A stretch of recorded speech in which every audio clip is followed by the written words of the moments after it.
and welcome to Go Vote Omaha, a candidate forum for the Metro Community College Board of Governors at Large and District 2, presented by the League of Women Voters of Greater Omaha.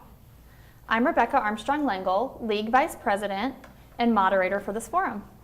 The League never supports or opposes political candidates. We simply present this forum for voter education. The format is as follows. Each candidate will get a 1-minute opening statement, followed by questions prepared by League members. Each candidate will answer every question and will have up to 90 seconds to answer. Following all questions, each candidate will have a 1-minute closing statement. We will alternate speaking order throughout the forum. A timekeeper will be signaling candidates when they have 30 seconds of time remaining and when to stop speaking. Before the forum, candidates drew lots in order to determine initial speaking order.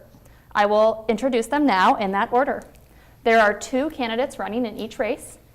For our at-large candidates, we have Paul Anderson and Ron Hugg. And for District 2, we have Erin Feichtinger and Brad Ashby. So we're going to go ahead and start with opening statements, and we're going to start with Paul. I would like to thank the League of Women Voters for hosting this candidate forum. This forum is a wonderful opportunity to inform the voters on the importance of the College Board, helping to ensure the goal of Metro Community College. If I'm elected, my 5 goals will be to make quality education at an affordable price, to provide work-related instruction in order for students to secure a good paying and satisfying jobs, to provide a pathway to a higher degree, to provide specific training required for one's job, to provide for a student's educational growth. Thank you. All right, and Ron. Hi, I'm Ron Hugg. I'm running for re-election to the Metropolitan Community College Board of Governors. I have served on the board for a total of 20 years. This is my 2nd term for the at-large seat. The biggest obstacle or the biggest challenge as a board Metro will encounter in the future is to increase accessibility and programs for the students while simultaneously keeping the tuition and taxes as low as we can go. Over the past 10 years, Metro Community College has raised over almost $100 million through donations, and those donations have gone to sponsor scholarships and build the buildings that you've seen on the Fort Omaha campus. Thank you. And from District 2, Erin. I want to thank League of Women Voters for their very long history of fighting for voting rights and their continued efforts to educate every voter about every race. My name is Erin Feichtinger, and I'm running for Board of Governors in District 2. And I'm running because I'm an educator and an advocate, and because I believe that education is the single best tool we have to empower every member of our society. And I think Metro is one of the greatest examples of why that statement is true. I've spent my life in classrooms as a special education teacher, as a college professor, and now in the classrooms of our community, helping those experiencing hunger and homelessness get the help that they need.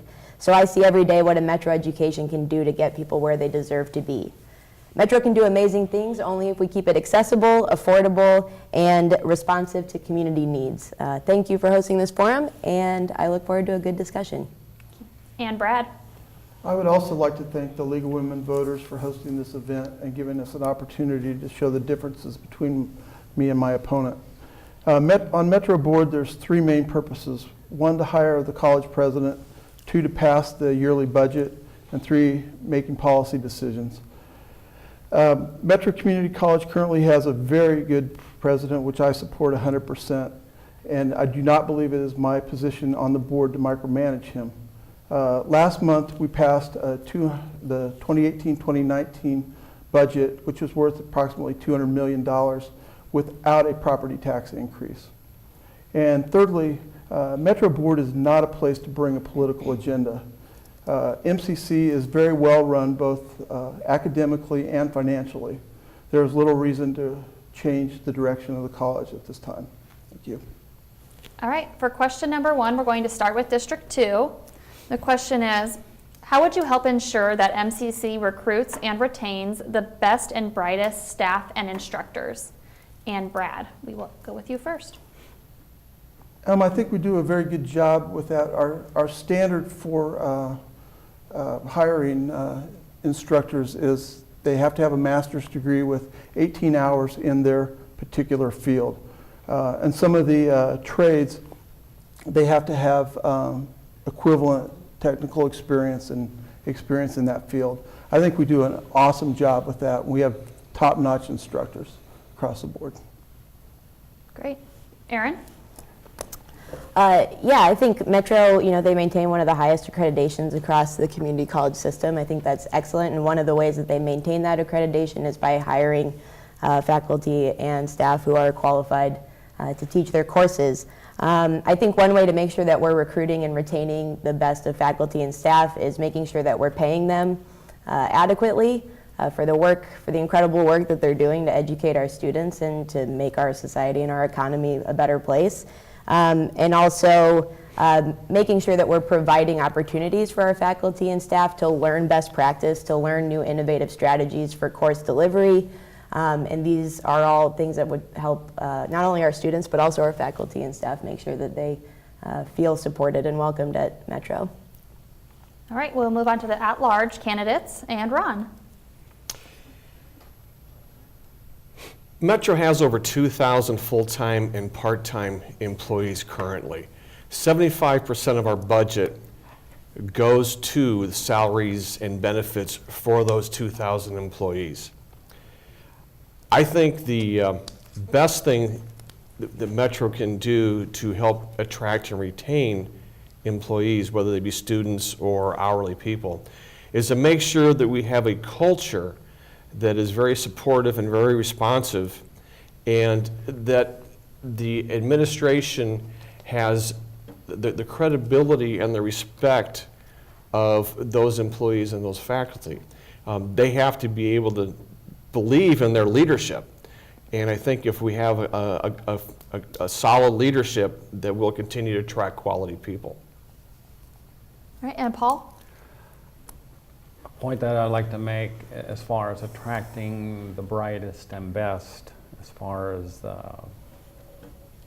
to the administration, the staff, and the teachers.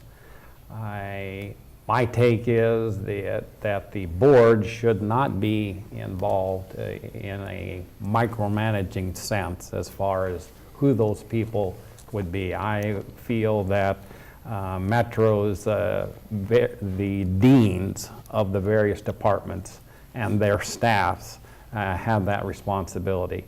Also, I believe, as Erin commented, we need to possibly, as a board, look into how our full-time versus our adjunct instructors are paid and compensated as far as their benefits. Would definitely affect getting the best and the brightest at Metro College.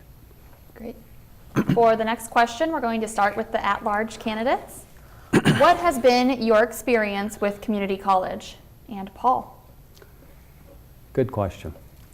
The 28th of August, I completed the college credit hour requirements, and I got my associate degree in construction. This took me a little over 2 years to get this completed. Having straight out of high school, I didn't go to college, and after I retired, long story short, I decided to give college a try. This was a wonderful experience for me. It exposed me a great deal to just what makes Metro tick as far as their instructors, their students. And I will say this, Metro does especially a very good job with the non-traditional students, which is what I was. Great. And Ron. My association with Metropolitan Community College goes back to late fall of 1974 when Metro Community College first opened its doors.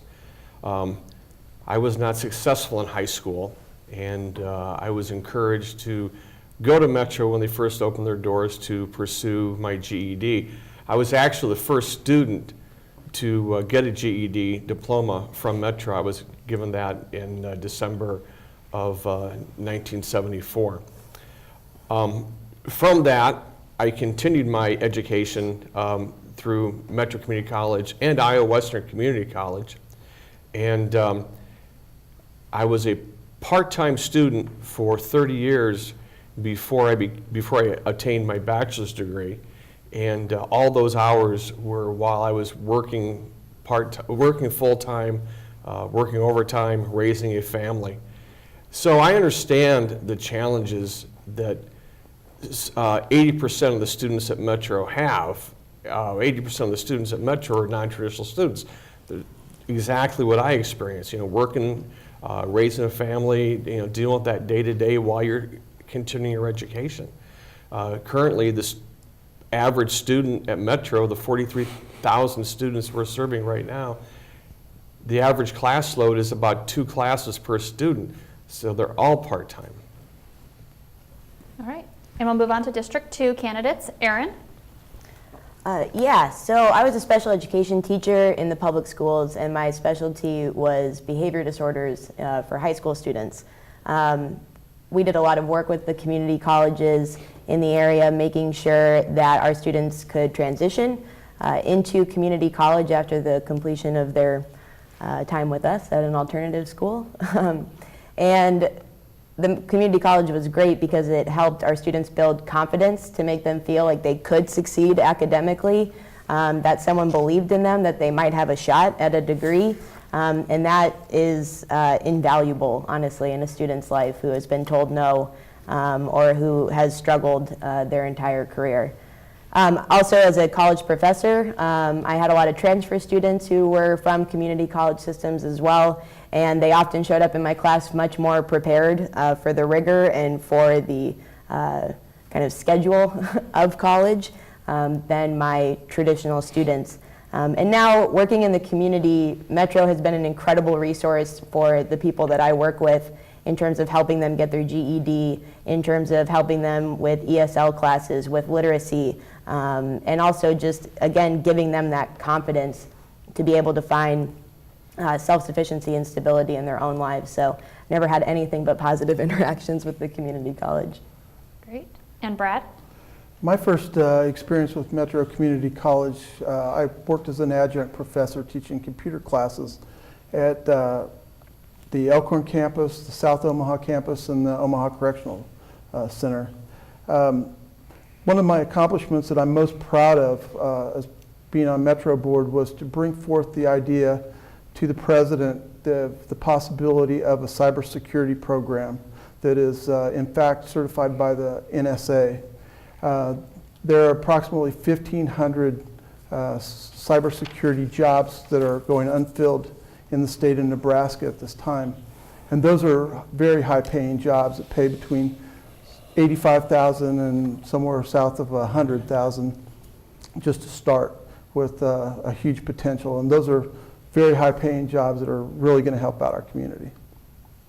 Great. For question number 3, we're going to start with District 2 candidates. What role do corporations play in MCC's future? And Brad? I think corporations are a huge factor. No school that I know of is going to know exactly what new trends are happening in the community and in the corporate world. Metro has an advisory board of several people per discipline directly from corporations in the 4-county area. And that's how we monitor trends in what's going on and how we need to change our curriculum to fit the needs of society. Great. And Erin?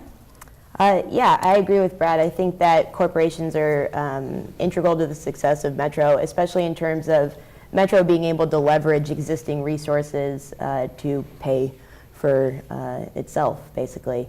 Corporations have a tremendous impact in terms of investing in our students, in terms of helping us direct our programming and our services to be innovative and adaptive in the way that only a community college can really be to what the market needs in that immediate moment. So I think it's a great relationship, and I think anytime that we can collaborate outside of the college system is an excellent thing to do. And Ron? Corporations and Metro have had a long, excellent working in partnership.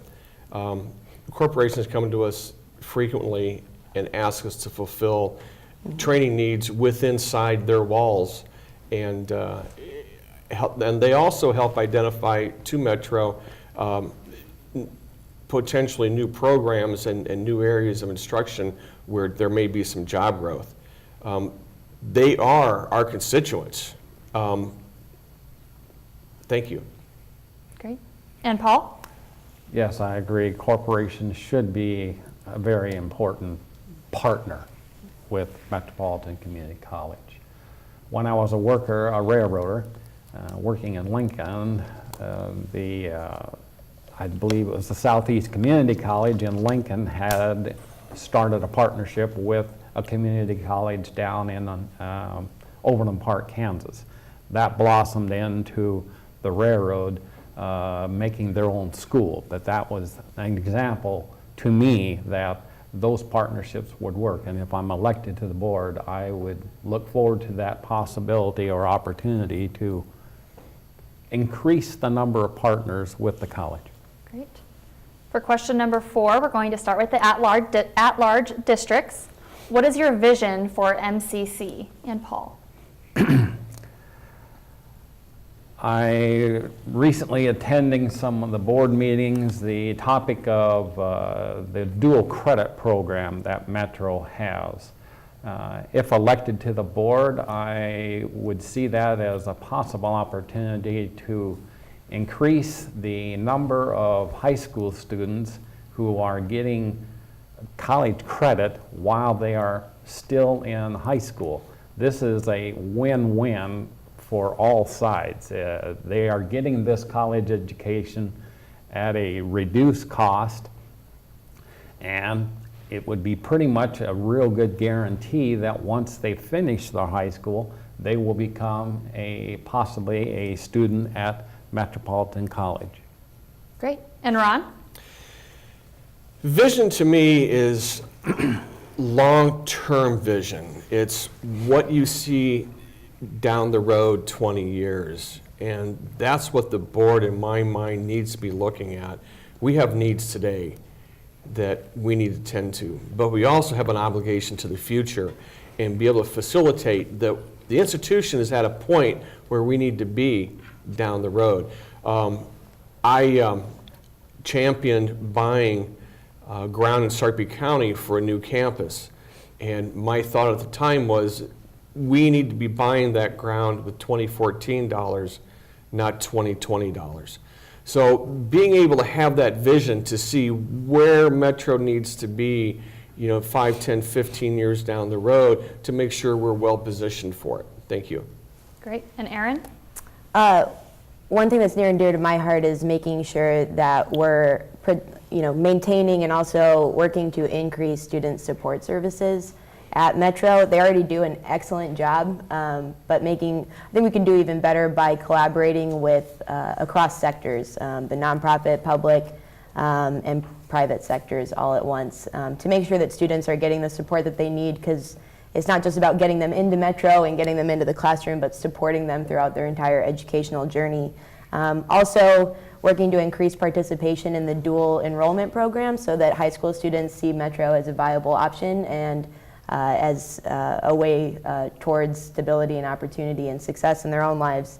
I'd also, as Ron pointed out, like to make sure that Metro is on a stable footing financially, so that in the future, if we do face cuts from any level, that Metro is able to maintain its affordability to students. Great. And Brad? Well, I would like to kind of expand a little bit on what Paul said. What he's talking about, the dual enrollment program, is where students that are currently in high school can dual enroll at Metro Community College for tuition. It's charged at 50% of the normal rate. It's an absolutely excellent opportunity for the students to basically finish an associate degree while they're in high school. If they're college bound, they're now a junior when they start a 4-year college. It also gives them an opportunity to come to Metro and finish up whatever classes they did not already complete while in high school, and finish an associate degree or get into the trades, whichever they choose to do. As far as what Erin said, Metro currently is in outstanding financial position. They're probably one of the best financially run institutions in the nation. So, thank you. Great. For the next question, I'm going to start with Brad. How will you ensure affordable education while keeping property taxes low? Good question. I've been kind of a property tax hawk since I've been on the board. I think what we do, we continue to spend money like it's our own money. We don't just waste it. It's important to spend money where it needs to be spent, but to also be frugal and not spend money where it does not need to be spent. So. And Erin? Yeah, so I work in the nonprofit field, which means that we all have to be very good stewards of our money, otherwise we will fall apart. And the way that we do that is by getting really creative, by looking to the community, by looking to corporations, as we said earlier, to help us provide the services that maybe we don't have the capacity for, or to just help fund us. I talked to one voter at the doors recently who said that she wished Metro would do more small dollar donations, like the Bernie campaign. That's what she said. So that's one way to get creative about how we're making sure that we're maintaining our excellent fiscal state. The other thing that I would just like to mention is it's hard to say what you would do in a situation about raising the 9.5 cents of a $100 valuation we have on property taxes. So I'd just like to point out that every dollar that we invest in a Metro student is $12 back to the economy, for a net gain of about $1.2 billion back to the economy generally. And I think that's an excellent way to look at students and to look at what we're doing at Metro. And it's part of their mission, and I hope that we can protect and promote that mission as much as possible. Great. And Ron? Metro has only had one tax increase in the last 9 or 10 years, and that's been in 2012. And if you look at those new buildings, those 3 new buildings we built at the Fort Omaha campus, you might ask yourself, well, how do we build new buildings without raising taxes? Well, the reason is because Metro has been so successful in raising significant donations in the community. And the reason we're successful where we have not been previous years is because Metro has kind of come of age. There's been an acceptance of Metro in the community, an acceptance that you didn't see in 1974 or 1975, even in 1985. So by continuing to ensure that Metro is successful, we'll continue to attract those private donations. Those private donations will help offset any need that Metro may have to raise taxes. Thank you. And Paul? As it's mentioned already, live within our means. In other words, don't spend more than what we have coming in. I will also repeat the words that were in my television ad for the primary. Tax dollars spent on education are not an expense. They are an investment. And I also would like to mention that, as I previously did, these partnerships that if we could expand them that the college has, that's a win-win. If you get partners from corporations, that would help address the taxpayers' dollars. In other words, accountability.